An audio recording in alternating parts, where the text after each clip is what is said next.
For the Pepperdine people in the audience who just raised their hands right now, what's the best way for them to get hired at one of your firms?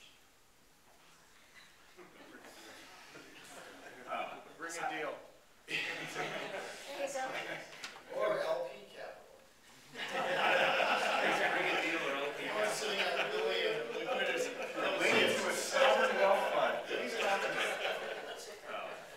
But I think historically, I think it very much varies by size. Obviously, if someone's a much bigger firm than ours, we're a size firm that you just can't do any training. We're on the road all week and trying to find investments and dealing with portfolio companies. So I'd say the hunting grounds for us has always been the groups that can do really the staffing and training out of business school. So historically, it's been the investment banks. It'll be interesting what happens to that talent or how much hiring they do. As historically, it's been a feeding frenzy of private equity, hedge funds, venture guys, all trying to go get the best and brightest who have done a couple of years of working 110 hours a week at investment banks who want to get out and do something more interesting. I don't know if that's going to be the likely path to feed us or not. I would say I think private equity, as it tries to figure out how to grow earnings and value companies, I think you're going to see a lot more companies saying, geez, instead of hiring a bunch of financial analysts, we've got 3 portfolio companies in the marketing services sector. Let's go pick out a guy who did corporate development at a big marketing services firm and really knows that industry and called on companies and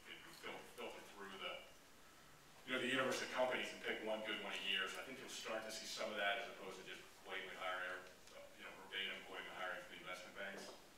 Guys, I don't see you writing anything down.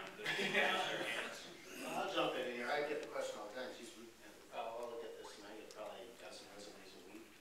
And we don't hire people. It's a really tough industry to get into because you really don't need a lot of people. I mean, we have a dozen people that work on deals. So and we just we might hire some every couple of years, and it's the same thing. We hire a couple people out of investment banks, and they're the best of the best, right? So and then junior people, and they stay here 2 years and they move on because we don't have really upward mobility. That's the model. But what's the answer? I think it's the same kind of theme. It's what's going on the operating side. I mean, my best advice if you want to be in this industry is keep your eyes peeled for a chance to work in a portfolio company of a private equity firm. Our firm's kind of on the leading edge of this mantra. We have 25 operating partners at our firm. So those are executives that have specialties in some corporate function.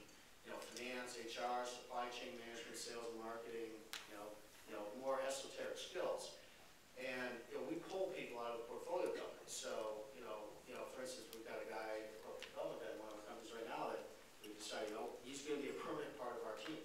So, if you want to get someone's attention, do a great job in a company owned by a private equity firm. That's great advice. We hire people right out of business school for vice president roles. They're usually 0 to 3 years out of business school. And my biggest advice would be try to get deep sector knowledge. Our industry has gotten a lot more competitive over the last 20 years, and our firm started out as a true generalist firm. And although we now invest across all these sectors, we have people who are very deep in their industries. And we're trying to hire people who are very deep in those industries. So whether it's from getting that experience through investment banking or from an operating role in corporate development, try to make yourself a specialist in an industry that you're passionate about. I think that's critical, actually, for any firm to survive going forward. So there you heard it, guys. Either get a job at a bank, you might try Merrill or Lehman. Get a job at a portfolio company and then really hammer home your sector expertise. Suppose I want to learn more about the buyout business. I'm one of the students here, and besides reading Barbarians at the Gate or find Thomson Reuters editorial products such as Private Equity Week, Wire, Private Equity Week, or Buyouts Magazine, what might I read? What will help me learn? Well, I like Barbarians at the Gate. There's lots of great publications. Buyouts Magazine, all the good trade rates, right? But I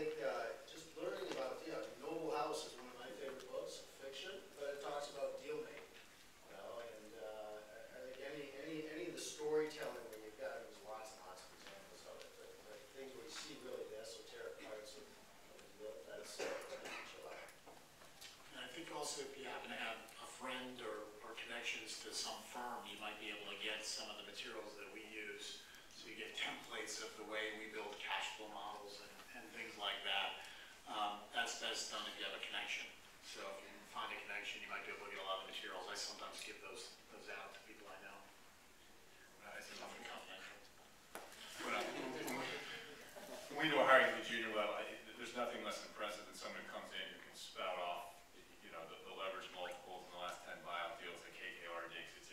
It's nice news, but it doesn't really reflect an understanding. I'd say, in terms of going back to this theme of knowing an industry and knowing something on finance, and hey, here's how you create value in this industry. It's capital intensive, and therefore you can't put a lot of debt on the business, or boy, it's a great business with great working capital, and here's how you can think about making returns in this industry. So I think if you're interviewing or talking to one of us, I think that expertise is a heck of a lot more valuable than trying to prove to us that you're as up to speed on all these email newswires that we all are forced to read every day. Notwithstanding the great Thomson Reuters ones, which are very high quality. Of course, so much better than the competition. Let me ask you this, for the people who raise their hand and will no doubt blitz you immediately afterwards and give you business cards, what can you do for them? What help can you give these people? Greg, take it on. Greg. No help in the United States. Don't even bother. Not even help for Pepperdine graduates? Really? Is it that bad out there?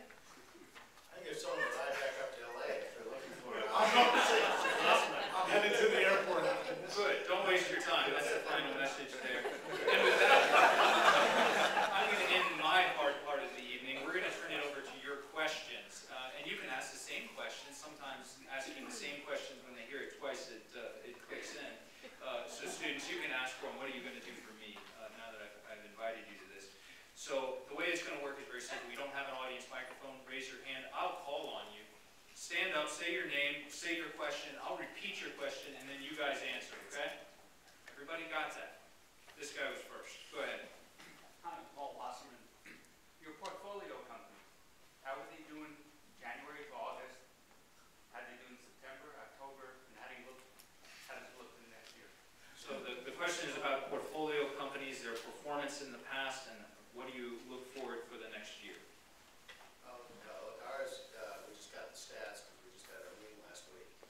First part of the year, good. Now, we're probably an anomaly because we're doing turnarounds, so we're doing things that are adding value even if the economy's softening.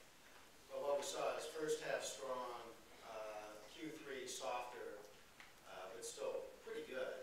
Now, we're expecting trouble, right? So, first, let's take companies in the advertising industry, Bain thinks ad dollars down 15% next year, right? You can't have growth facing that kind of, environment or industry environment. So, it's going to get tough for a lot of these companies, and it'll depend a lot on the sector. We tend to own more enterprise customer-focused companies. They tend to be less volatile, than say someone that's in retail, for instance. There's a huge fallout in earnings. I saw CNBC this morning. They were surprised at how Williams-Sonoma was down so much. Well, I'm not surprised. No one's spending anything, right? So, depends on the sector. Yeah. We are also an anomaly in that all we invest in is high growth companies to begin with. So when things aren't going as well, they generally just mean that they're not growing quite as fast, other than having companies that are impaired, which is fortunate. That said, we've had some companies in the consumer space and certainly in the financial services space that have not been doing, as well.